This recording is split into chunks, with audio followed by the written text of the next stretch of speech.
आप सभी Bihar board matric परीक्षा 2026 की अच्छी तैयारी करने के लिए हमारे संस्थान में पिछले वर्ष 2 जनवरी 2025 को जब यह बैच की शुरुआत हुई थी 10th क्लास की, तो उसमें आपने दाखिला लिया था।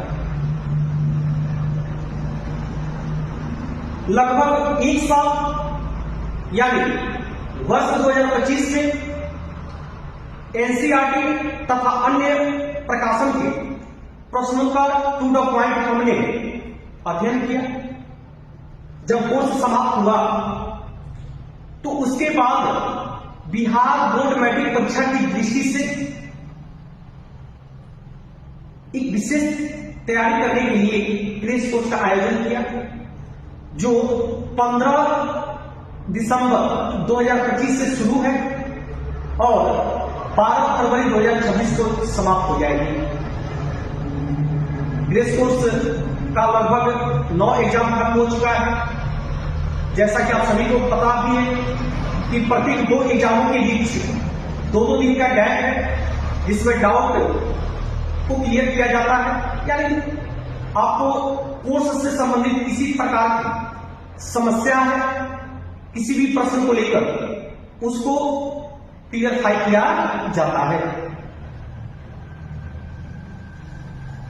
जैसा कि आप सभी को पता है कि जब ये टेस्ट कुछ खत्म होगा, एक छोटा सा फंक्शन हम लोग करेंगे, आशीर्वाद समारोह, जिसमें आपको ढेर सारा भर भर के आशीर्वाद दिया जाएगा कि आप यहां से आशीर्वाद लीजिए, फिर घर में माता पिता का आशीर्वाद लीजिए और जाकर बोर्ड एग्जाम्स में अपने कलम की ताकत को दिखा दीजिए। जैसा कि आप सभी को यह भी पता है कि बिहार विद्यालय परीक्षा समिति पटना के द्वारा 17 फरवरी 2026 से बिहार बोर्ड मैट्रिक परीक्षा का आयोजन होने जा रहा है। इसलिए आप सभी से मेरा व्यक्तिगत अनुरोध है कि अब अपनी क्षमता का 100% आप बोर्ड एग्जामिनेशन की तैयारी में झोंक दीजिए, लगा दीजिए इतनी दम, इतनी मेहनत कीजिए, इतना जी तोड़ करके मेहनत कीजिए कि आपके अंतरात्मा से एक आवाज निकलने लगे कि भाई देख, अब इससे अधिक मेरे से नहीं होगा। अगर यह आवाज आपके अंतरात्मा से आने लगी तो फिर समझ जाइएगा कि आप अपनी क्षमता का 100% उपयोग कर चुके हैं। और मेरा मानिए, मेरा विश्वास कीजिए, अगर आपने ऐसा किया तो फिर परीक्षा के परिणाम के प्रति आप निश्चिंत रहेंगे। एक अच्छा परिणाम आपको आने ही जा रहा है, आने ही जा रहा है। देखिए, आप जिस समाज में रहते हैं उस समाज में आप पढ़ने में कितने तेज हैं, आप कितने संघर्ष किए हैं, कितना मेहनत किए हैं, इससे समाज को कोई मतलब नहीं है। समाज देखता है रिजल्ट। अगर आपका रिजल्ट अच्छा है तो यह माना जाएगा कि आप पढ़ने वाले बच्चे हैं। यदि आपका रिजल्ट अच्छा नहीं है तो फिर यह समाज आपको अच्छा यानी पढ़ने वाला बच्चा नहीं ही समझेगा। इसलिए कोशिश ये रहनी चाहिए कि एक अच्छी रिजल्ट लाकर समाज में खुद को साबित करे कि मेरे अंदर भी कुट कर प्रतिभा भरा हुआ है। एक अच्छा परीक्षा का रिजल्ट लाकर माता पिता की झोली में भी डाले, ताकि उनके चेहरे पर एक संतान को प्रति जो गर्व होता है वह उनकी आंखों में दिखने लगे, झलकने लगे। उनको समाज में गर्व से सीना चौड़ा करके चलने का मौका प्रदान करें।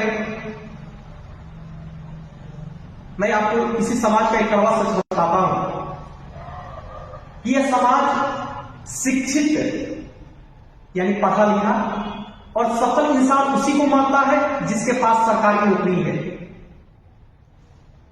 आपको पता होना चाहिए कि सरकारी नौकरी पाने की जो नींव होती है ना, यही 10th क्लास होता है, यानी मैट्रिक बोर्ड परीक्षा का एग्जाम होता है।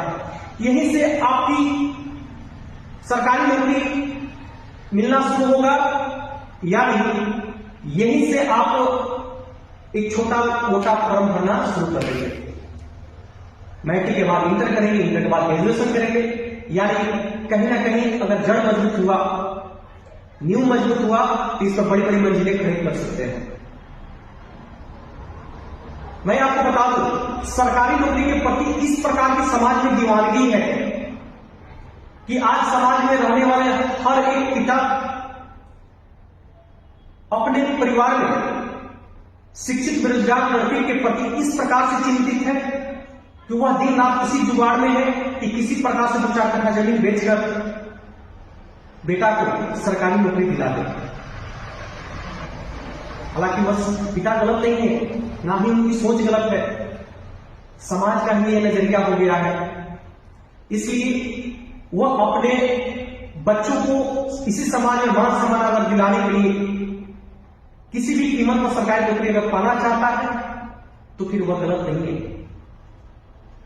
इसलिए आप सभी भी कठिन परिश्रम करें ताकि वह जमीन बेचने की नौबत नहीं आए।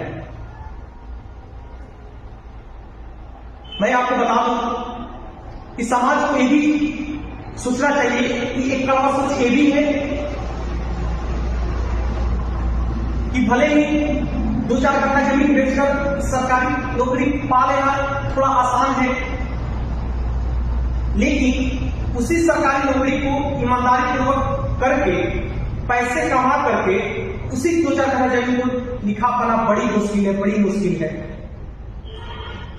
इसलिए आप सभी कल कर चाहे सरकारी नौकरी करें या प्राइवेट नौकरी करें, ईमान से कमाइएगा, ईमानदारी से कमाइएगा, क्योंकि ईमान और ईमानदारी से कमाया गया धन रुपया आपको खुशहाल और सुखमय जीवन प्रदान करेगा। बेईमानी और भ्रष्टाचारी से कमाया गया धन ढेर सारा आपको लगेगा, लेकिन कभी भी वो खुशहाल और सुखमय जीवन प्रदान नहीं कर सकता है।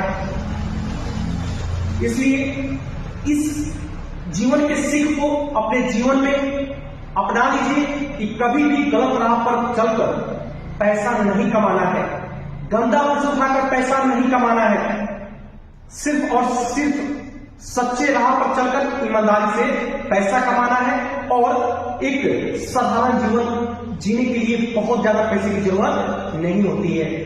कम पैसे में भी आप अच्छी जिंदगी जी सकते हैं।